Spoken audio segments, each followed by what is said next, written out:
अगर हो सके रूप चतुर्दशी का अगर दिन है, नरक चौदस का दिन है, चौदस से तो हम तो प्रार्थना करें, निवेदन करें आपसे, अगर हो सके शरीर में अगर बहुत रोग है और बहुत तकलीफ की जिंदगी चल रही है, मतलब हर 2 महीने में 3 महीने में कोई ना कोई दुख तुम्हारे सामने आकर खड़ा हो जाता है, कोई तकलीफ आकर खड़ी हो जाती है, चाहे बच्चों को हो रही हो, चाहे बेटियों को हो रही हो, चाहे परिवार में हो रही हो, तो हम तो निवेदन करेंगे रूप चतुर्दशी के दिन 1 लोटा जल, उसमें बड़े प्रेम से कोई थोड़ा सा इत्र का अगर भाग मिल जाए, और इत्र ना मिले तो पीला चंदन या लाल चंदन डालकर, अगर कहीं आंवले का वृक्ष हो, पीपल का वृक्ष हो और बेलपत्र का वृक्ष हो, 3 जगह पर थोड़ा सा वो लोटा जो घर से लेकर जाओगे, पात्र लेकर जाओगे, रूप चतुर्दशी के दिन तीनों वृक्ष के नीचे एक ही कलश से थोड़ा थोड़ा जल 3 स्थान पर चढ़ाइए और बाबा से अपने मन की बात कहकर आइए।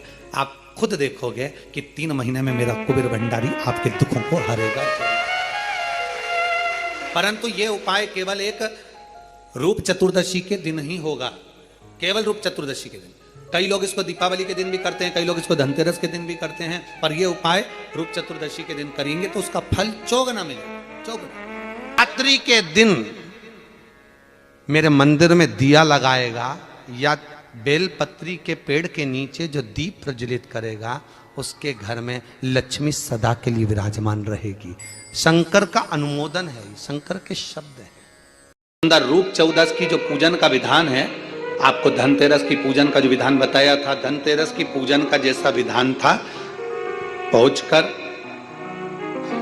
पाटे को बिछाकर चौक पूर कर, जिस थाली में आपने स्वस्तिक बनाकर जो सिक्का रखा है, उसी में एक सिक्का और रखकर उसकी पूजन अर्चना करना है, वैसी की वैसे ही जैसा पहले कल कहा गया। रोली, चावल, हल्दी, मोली, मेहंदी, सिंदूर आदि सब चढ़ाते हुए, और साथ में 2 दीप लगेंगे। रूप चौदस के दिन 2 दीप है। एक दीप है घी का, लंबी बत्ती का, जो लक्ष्मी जी के सीधे हाथ पर आएगा। दूसरा दीप है घी का दीप भी आटे का आएगा और तेल का दीप भी आटे का आएगा। जो तेल का दीप लगेगा वो थोड़ा सा दिया बड़ा लेना, उसमें 4 लंबी लंबी बत्तियां रखना, सरसों का तेल या मीठा तेल या तिल्ली का तेल जो भी मिल जाए उसके अंदर डाल लेना। 4 बत्ती ये लक्ष्मी जी के लेफ्ट हैंड की ओर आएगी। उसी आटे का तेल का जो दिया रहेगा, उसके अंदर या तो पीली सरसों या काली सरसों, जो राई होती है, सरसों होती है, उसके थोड़े से दाने उसमें डाल दिए जाते हैं। लक्ष्मी जी का पूरा पूजन बड़े भाव से करिए, जल का छींटा दीजिए, रोली, चावल, मोली, हल्दी जो भी है आपके पास समर्पित करने के लिए पूजन की थाली में, वो समर्पित करिए। मीठे का भोग लगाइए और भोग लगाने के बाद में बड़े प्रेम से 5 कमलगट्टे, 5 हल्दी की गठान, 5 अमर बेल के टुकड़े। अमर बेल होती है एक लंबी सी बेल, पेड़ों पर चलती है, पीले कलर की, जो कि पूरे पेड़ पर छाई रहती है, उसको कहीं पर भी डाल दिया जाए वो बढ़ती चली जाती है। वो हमारे वंश की वृद्धि के, लक्ष्मी की वृद्धि के लिए श्रेष्ठतम मानी जाती है। 5 टुकड़े अमर बेल के, 5 हल्दी की गठान, 5 कमलगट्टे दोनों हाथ में लेकर मां लक्ष्मी से प्रार्थना करते हुए उन सिक्कों पर समर्पित कर दीजिए। सिक्कों पर समर्पित कर कर जो घी का दिया लगाया है तुमने लक्ष्मी जी के सीधे हाथ पर, उसको उठाकर माता की आरती कर लीजिए। जो तेल का दिया है, घी का दिया वापिस रखकर आरती के बाद में जो तेल का दिया है 4 बत्ती वाला जो तुम जलाकर रखी हो, उसको पूरे घर में घुमाकर, रूप चतुर्दशी के दिन, रूप चौदस के दिन, नरक चौदस के दिन पूरे घर में घुमाकर, सारे घर के दरवाजे खोलकर बड़े प्रेम से घुमाकर, मुख्य द्वार के बीच में, जो घर से बाहर निकलने वाला द्वार है, उसके ठीक बीचों बीच वो दिया 4 बत्ती का रख देना चाहिए। कुछ देर के लिए दरवाजे खुले रखना चाहिए। पूरे घर में माता लक्ष्मी का स्मरण करते हुए श्री शिवाय नमस्तुभ्यम बोलते हुए दिया रखकर जब वापिस आए, माता लक्ष्मी को झोली पसार कर प्रणाम कर कर कहें, माँ हमारे घर में निवास करो, आपका भंडार सदा भरा रहे, खाली ना हो। हे माँ, जैसे हम दामोदर मास की कथा का रसपान कर रहे हैं, कार्तिक मास की कथा को श्रवण कर रहे हैं, जैसे हमने कार्तिक के महत्व को जाना है और उस महत्व को जाना कि लक्ष्मी भगवान शिव की आज्ञा से जाती हैं, नारायण की आज्ञा से जाती हैं, उसी तरह आप हमारे घर में शिव और नारायण की आज्ञा से विराजमान होइए। माँ को प्रणाम करिए बड़े भाव के साथ। ऐसी ही ये रूप चतुर्दशी की पूजन का विधान है। ये रूप चतुर्दशी की पूजन करेगा। जो थाली अपने धनतेरस के दिन रखी है उस थाली को आप रात्रि को हटा सकते हो, दूसरे दिन फिर वही थाली रखा जाती है।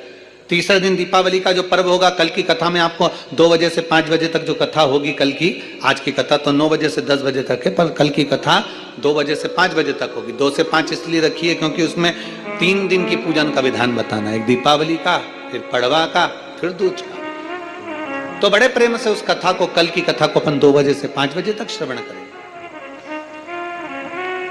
भगवान को अपने हृदय की बात, अपने चित्त की बात, अपने मन की बात बाबा को प्रार्थना करते हैं। लक्ष्मी का दीप कभी भी गोल बत्ती का नहीं होता, लक्ष्मी का दीप हमेशा लंबी बत्ती का होता है, हमेशा लंबी बत्ती का होता है। बाती जो लगाई जाती है दीपावली पर लगाओ, चाहे आप धनतेरस पर लगाओ, चाहे आप रूप चौदस पर लगाओ, चाहे पड़वा पर लगाओ, चाहे दूज पर लगाओ, बाती हमेशा लंबी होना चाहिए, लंबी बाती, चाहे तेल की लगा रहे हो चाहे घी की लगा रहे हो। अड़चन वाला काम है, कितना भी अड़चन डला हुआ काम है, कितनी भी अड़चन आ रही हो उसमें, कितनी भी अड़चन, कितना भी अड़चन का काम क्यों ना हो, 5 दिन है तुम्हारे पास में, धनतेरस, रूप चौदस, दीपावली, पड़वा और दूज। क्यों हमारे सनातन धर्म में, क्यों हमारे हिंदू धर्म में दीपावली की इतनी महत्वता होती है, क्यों होती है?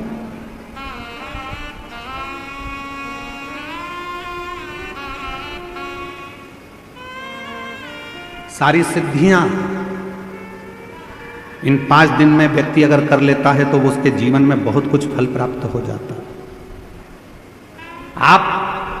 हम बहुत घंटों तक बैठकर साधना नहीं कर सकते, हम बहुत देर तक बैठकर तप नहीं कर सकते, हम बहुत लंबा यज्ञ नहीं कर सकते, हम बहुत लंबा अनुष्ठान नहीं कर सकते, पर यदि हमारे जीवन को हमें सफल बनाना है, हमारे जीवन को यदि हमें मंजिल तक पहुंचाना है, अड़चनों से बाहर निकलना है, तो ये 5 दिन जो दीपावली के कार्तिक महीने के मिले हैं, ये 5 दिन जो नाग लक्ष्मी ने सारे देवताओं से, सारे गंधर्वों से, सारी अप्सराओं से, सारे नागों से, सारे मनुष्यों से नाग लक्ष्मी ने जो करवाया वो तुम्हें करना। क्या करा था नाग लक्ष्मी ने? देख लिया था कि सारी सत्ता चली गई, वैभव चले गया, धन चले गया।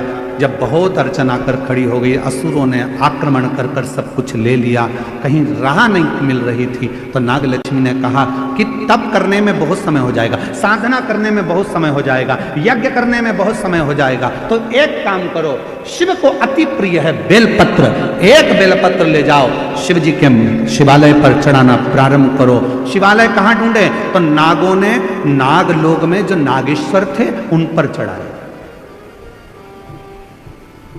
बैकुंठ में जो बैकुंठेश्वर थे देवताओं ने वहां चढ़ाए, ब्रह्मलोक में जो ब्रह्मेश्वर थे ब्रह्मेश्वर पर चढ़ाए, गंधर्व लोक में जो थे गंधर्वों के लिए वहां चढ़ाए। सबने भगवान शिव की आराधना करना प्रारंभ कर, सब। और क्या आराधना करी उन्होंने? उनको नहीं मालूम था कि नाग लक्ष्मी ने कहा है 5 दिन बेलपत्र लेकर जाते, शिव जी को जल चढ़ाकर एक बेलपत्र समर्पित करते और प्रणाम कर कर आ जाते। ये 5 दिन आप बड़ा यज्ञ नहीं कर सकते, साधना नहीं कर सकते, तप नहीं कर सकते, आराधना नहीं कर सकते, तो अपने घर के अंदर पूरे घर में भ्रमण कर कर एक बेलपत्री को बीच वाली पत्ती से पकड़कर पूरे घर का भ्रमण कर कर अपने मन की कामना कर कर बाबा देवाधिदेव महादेव को ये 5 दिन रोज एक बेलपत्र चढ़ाना प्रारंभ करो। 5वां दिन हो दूज का, उस दिन एक बेलपत्र जब चढ़ाओ तो उसी बेलपत्र को वापस लेकर आ जाओ और अपने घर में किसी भी जगह पर उसको साल भर रख कर देखिए, जिंदगी की सारी अड़चनें समाप्त होगी, कार्य में सफल। यह नाग लक्ष्मी के पूजन का दिन।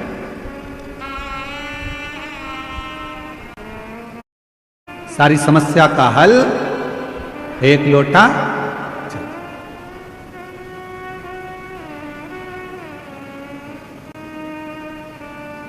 महाराज नागलक्ष्मी ने सबसे कहा कि साधना करो, भगवान शिव को रिझाओ। सब दीपावली के पूजन का जो महत्व है, छोटी दिवाली के पूजन की जो प्रधानता है, हमारे यहाँ कहते हैं कि ये छोटी दीपावली है। अमावस्या के 1 दिन पहले, रूप चतुर्दशी के दिन, या आप नरक चतुर्दशी के दिन, हम जो भगवान का गुणगान कर रहे हैं, हम जो भगवान का स्मरण कर रहे हैं, हम भगवत चरणारविंद का रसास्वादन ग्रहण कर रहे हैं, उसका एक आनंद सुख, उसकी भक्ति का सुख एक अलग है। महाराज क्यों कहते हैं इस छोटी दीपावली को नरक चौदस, नरक चतुर्दशी? क्यों कहते हैं कि कार्तिक महीने में कृष्ण पक्ष की जो चतुर्दशी है वो नरक चतुर्दशी कहलाती है?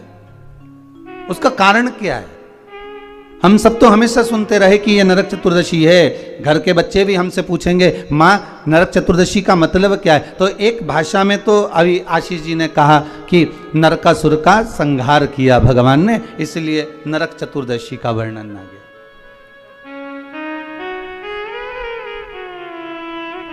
केवल एक नरकासुर का संहार करने पर नरक चतुर्दशी का महत्व वर्णन हो,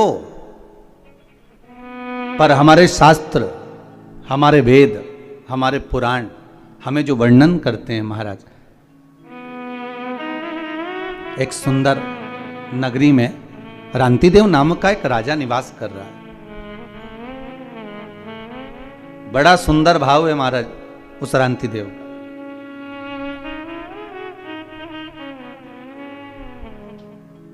धर्म का चर्चा करना, भजन करना, कीर्तन करना, स्मरण करना, नाम जाप करना, ये रांतिदेव के नियम था। धर्म से पीछे कभी नहीं हटा, क्योंकि मानव का यदि शरीर मिला है, मनुष्य की देह मिली है, तो मानव का शरीर अगर प्राप्त हुआ है तो हम क्यों ना धर्म से जुड़कर चलें? हम क्यों ना सत्कर्म करें? हम क्यों ना भगवत चर्चा करें? हम क्यों ना भगवत स्मरण करें?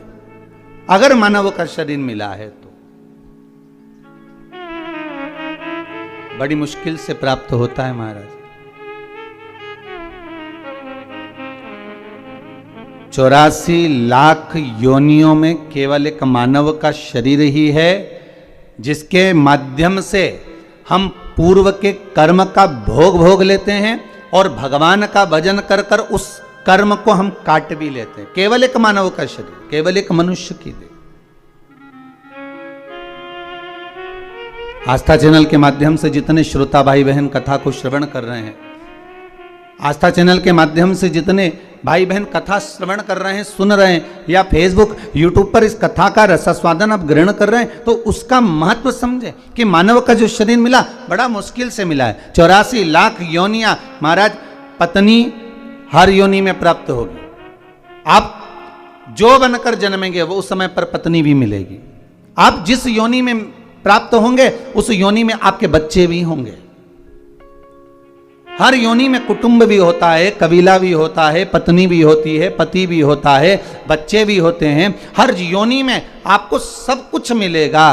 खाने को भी प्राप्त होगा, पानी पीने को भी मिलेगा, आपको रहने के लिए कोई क्वार्टर, कोई घर, जहां अस्तबल आदि जिस योनि में हम हैं उसमें कुछ ना कुछ आपको रहने के लिए भी प्राप्त होगा। पर हर योनि में बच्चे भी मिलेंगे, पत्नी भी मिलेगी, पति भी मिलेगा, कुटुंब कबीला भी मिलेगा, भोजन करने को अन्न भी मिलेगा, या अन्न भाग जो आप खा सकते हो वो मिलेगा, पीने के लिए जल भी मिलेगा, रहने के लिए आपको भवन भी मिलेगा। आप जहां रहने का है वो सब प्राप्त होगा, प्रत्येक योनि में प्राप्त होगा, प्रत्येक योनि में। बस एक चीज प्राप्त नहीं होगी, वो क्या महाराज? भगवान की सेवा, भजन, पूजन, स्मरण और भगवत नाम की चर्चा। इसलिए कलयुग केवल नाम। इतने धर्मात्मा राजा थे, हर पल, हर घड़ी, हर क्षण दान पुण्य संकीर्तन सब करा। नरक चतुर्दशी पर जब अंतिम समय आया, नरक चतुर्दशी का महत्व समझ रहे हैं अपन। आज नरक चतुर्दशी का आज का जो महत्व है वो समझ रहे हैं।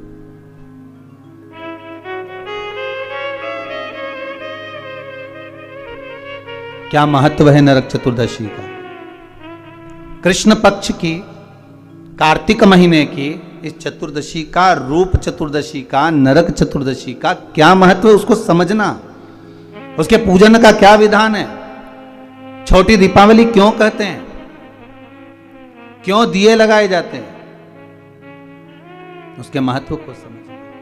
महाराज रांतिदेव का जब अंतिम समय आया और यम के दूत आए रांतिदेव को बंदी बनाने के लिए, तो रांतिदेव ने पूछा, आप कौन हो, कहां से आए हो? भगवान का भजन करने वाला, स्मरण करने वाला, भगवत नाम की चर्चा करने वाला, कीर्तन करने वाला, दान पुण्य करने वाला, सत्कर्म करने वाला, भगवत नाम के भजन में डूबने वाला जब अंतिम समय में अपने प्राणों को छोड़ता है, तो महाराज शिव महापुराण की कथा कहती है, हमारे धर्म और शास्त्र कहते हैं, भजन करने वाला जब प्राणों को छोड़ता है तो यम के दूत सामने खड़े रहते हैं और उस जीव को ले जाने का जब समय होता है तब वो यम के दूत से चर्चा भी कर लेता है, बात भी कर लेता है। कई लोग कहते हैं महाराज जी, क्या मरने वाला व्यक्ति यमदूतों से बात करता है? क्यों नहीं करता? रांतिदेव का चरित्र कर रहा है, आज नरक चतुर्दशी का चरित्र कर रहा है कि रांतिदेव यमदूत सामने खड़े हैं और उनसे बात कर रहा है। शिव महापुराण में राजा श्वेत का चरित्र आता है, यमदूत सामने खड़े हैं और राजा श्वेत उनसे बात कर रहा है। इसको कहते हैं नरक चतुर्दशी। क्यों? रांतिदेव को नरक से छुड़ा लिया था इस। कई बच्चे पूछते हैं कि नरक चतुर्दशी का मतलब क्या, नरक चतुर्दशी का मतलब क्या? बताना पड़ेगा कि रांतिदेव को नरक से छुड़ाया था आज के। फिर रांतिदेव ने क्या करा? कहा, महाराज इसी नरक चतुर्दशी के दिन ब्राह्मण का भोजन कराया, गौ माता को द्वार पर बुलाया, दरवाजे पर जब गाय नहीं आई तो जहां गाय बंधी थी वहां जाकर गौ माता को घासा भोजन का जिमाकर उसका आचमन कराया। उसका फल क्या हुआ कि रांतिदेव को फिर नरक नहीं भोगना पड़ा। फिर रांतिदेव जब प्राण त्यागे तो भगवान के धाम में पहुंच गए, सीधे भगवान के द्वार पर।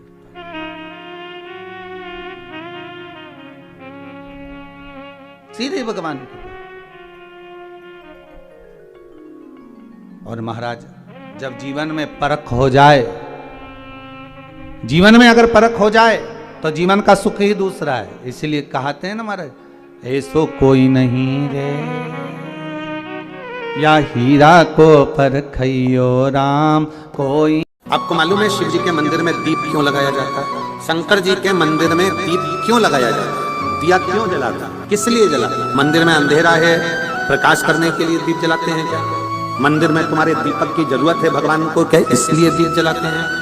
नहीं, मंदिर में दीप जलाने का कारण केवल एक होता है, हम दीप इसलिए प्रज्वलित करते हैं कि बाबा तेरे दरवाजे से मुझे बहुत आस लगी है और आस का दीप जलाकर जा रही हूँ, जिससे यहाँ प्रकाश हुआ है, वैसा ही मेरी जिंदगी में प्रकाश होगा, ये मैं विश्वास है। चंदन लगाकर मध्यस्थ जोड़ पर शहद लगाकर शिव को जब समर्पित करता है तो उसका भाग्य कितना भी विपरीत चल रहा हो, उसकी किस्मत की रेखा कितनी भी विरोधी, कितनी भी विपरीत चल रही हो, वो अपने आप से लुट जाती है। कार्तिक पूर्णिमा के मध्य में जो प्रदोष पड़ती है, उस प्रदोष पर प्रदोष काल में अगर एक आधी चम्मच भी गौ माता का दूध मिल जाए, एक छोटी सी कटोरी में सीधे हाथ में दूध और उल्टे हाथ में दूध, जल का पात्र या उसी पात्र के ऊपर दूध का पात्र रखकर हाथ में लेकर जो शंकर के शिवालय में देहली पर खड़ा होकर शंकर से अपनी कामना कर कर शंकर के मंदिर में जाकर दूध अशोक सुंदरी वाली जगह पर चढ़ाकर जल शंकर के शिवलिंग पर जो समर्पित कर देता है, देव अधिदेव महादेव उसकी कामना पूर्ण कर देते। विचार करना कि शंकर भगवान की शिवरात्रि साधना की रात्रि होती है। शंकर भगवान की शिवरात्रि एक आराधना की रात्रि होती है। हमने पहले भी कथाओं में कहा, हर महीने शिवरात्रि आती है, प्रत्येक महीने शिवरात्रि पड़ती है और प्रत्येक महीने की शिवरात्रि पर अगर आपसे बन सके, आप दुनिया में अगर आपके पास में लोग कहें कि ये बहुत गरीब व्यक्ति है, बहुत साधारण व्यक्ति है, इसके पास धन नहीं है, वैभव नहीं है, सत्ता नहीं है, इसके पास खुद का मकान नहीं है, इसके पास खुद की प्रॉपर्टी नहीं है, इसके पास खुद की दुकान नहीं है, दूसरे के यहाँ काम करता है, इसके पास कुछ भी नहीं है, हम उनसे कहेंगे 12 महीने शिवरात्रि आती है, 5 जगह पर चढ़ाई हुई बेलपत्र, आप एक वर्ष 12 शिवरात्रि का एक नियम ले लो, 5 जगह पर बेलपत्र समर्पित करना सीख जाओ। एक बेलपत्र जगह पर बेलपत्र, 5 स्थान पर बेलपत्र। 12 महीने की शिवरात्रि। आप दूसरे के यहां काम कर रहे हो, नहीं है नौकरी, नहीं है काम, दूसरे के मकान में रह रहे हो, खुद का मकान भी नहीं, खुद का प्लाट भी नहीं, खुद की प्रॉपर्टी भी नहीं, बहुत संघर्ष की जिंदगी जी रहे हो, ठेला धका रहे, लॉरी चला रहे, गाड़ी चला रहे, ऑटो चला रहे, अपने लिए करने का प्रयास करना।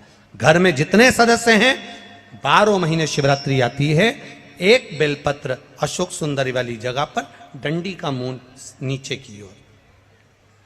दूसरी बेलपत्र माता पार्वती जी के हस्त कमल पर। ये 2 पत्ती जो होती है, इस पत्ती के 2 भाग शिवलिंग के बीच में हो। तीसरी बेलपत्र भगवान शंकर के शिवलिंग पर, डंडी का भाग आपके विपरीत दिशा में हो, विपरीत दिशा में।